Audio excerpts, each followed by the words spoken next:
stars all 5 episodes of Torchwood's new season. He's also known for helming some of our favorite episodes of Doctor Who, and he'll direct David Tennant in his final 2 installments as the Doctor.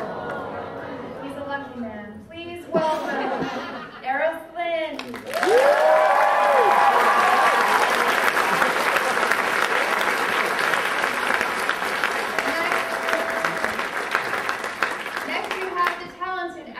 Who plays the smart, strong-willed, and sexy Gwen Cooper. She can fly through the air with 2 guns. Please welcome Myles.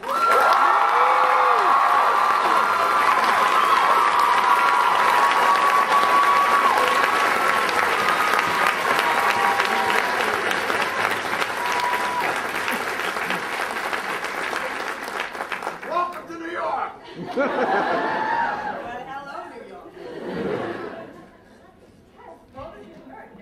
Welcome to Con. This is your first Comic-Con, U.S. convention appearance. Just before we start, how close do you want me to get? Can everybody hear us? No? I didn't want to leave you out. Is that better? Yes. Nice Welsh tones coming through the microphone. Okay. So yeah, how is it going so far here? Your first convention? Well, we've been completely overwhelmed by the support that we've had in New York. It's been extraordinary, to say the least. You've just been so energetic about the show, and passionate and loyal, and we can't thank you enough, honestly. Thank you so much.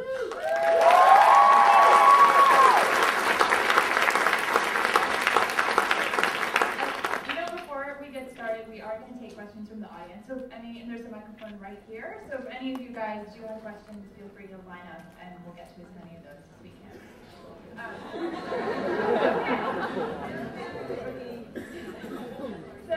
So we just saw a little bit of a preview of what's to come on Torchwood, and obviously one of the big differences is this season's going to have 5 episodes instead of the full run.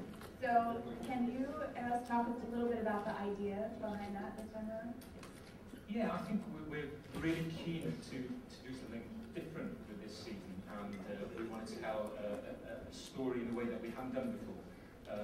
We want to develop characters and their relationships into a deeper, more complex sphere, and we want to be able to build up to something even grander and more epic. And I can tell you, by the time you reach the end of the season, you're going to be kind of holding on to your seats, because it's grand. So Eve, without giving too much away, can you kind of give us an idea of the story and what's in store for our beloved Gwen? Okay, well, there's so much in store for you guys. This series is absolutely epic. It's been directed beautifully, and it's been performed beautifully, written beautifully. You've got action. Gosh, I've got bruises, and I've got scars, I've got plastic arms. But this series is about, it's very much about the past and how it comes back to kind of bite you in the behind kind of thing. So it's about the past affecting the future, and it's about this horrific devil's force coming back to try and mess with the Torchwood gang, but he's picked the wrong people to mess with. And so Euros, how much time has passed between that dramatic second season finale and what we're going to see with this 3rd season? Is the cast kind of still, these characters still grieving the loss of what happened there? I mean, I think the grief that the characters, that Gwen and Jack feel for the characters we lost at the end of season 2 is very real. But this is a new story. We're moving on. We're telling a brand new tale. And in that clip there, you saw these really scary children chanting, "We are coming," and it gives you a sense of the kind of the doom that lies ahead.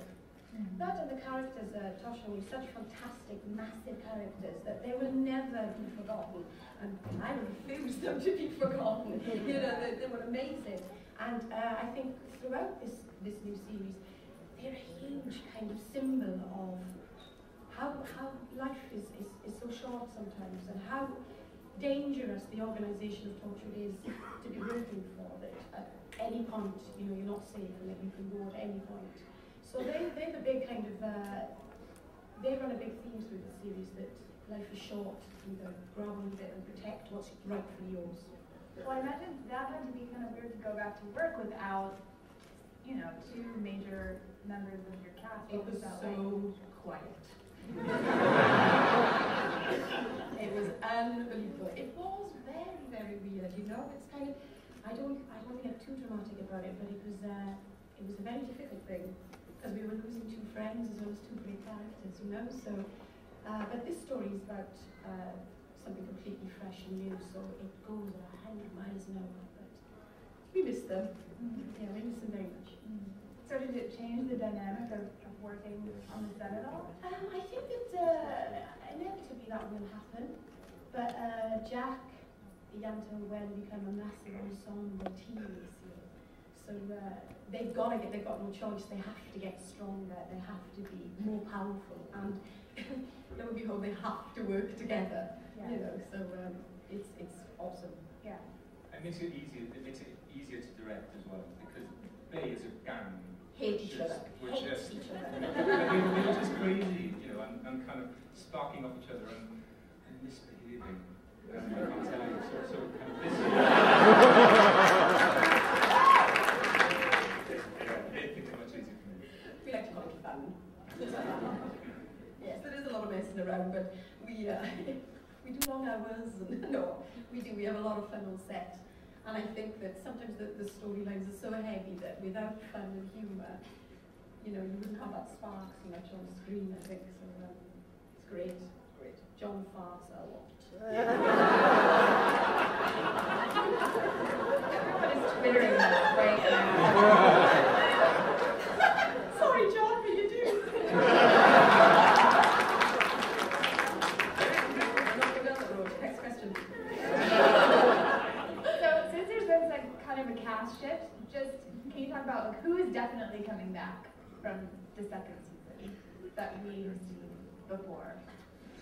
Well, obviously we've got Captain Jack, and right. we've got Yanto's coming back.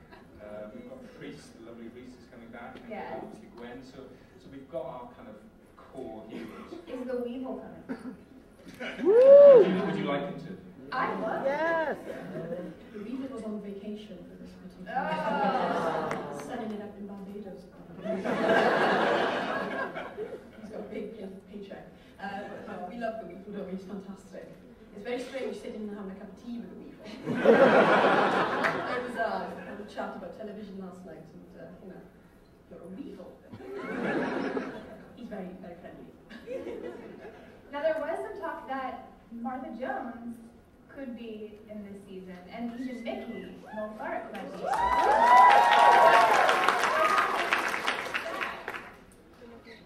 Yeah, well, I mean, once upon a time when we were kind of devising the stories, we were really keen to get them both back, and both Noah and Freema are both very talented, very incredibly busy actors in their own right, and things just didn't work out. It was a schedule thing, I think. So unfortunately, we're not going to be seeing them in season 3. However, we've got some other fantastic characters for you to meet. So, you know, there's other wonderful characters who are going to kind of take those kind of roles and speed us through the season.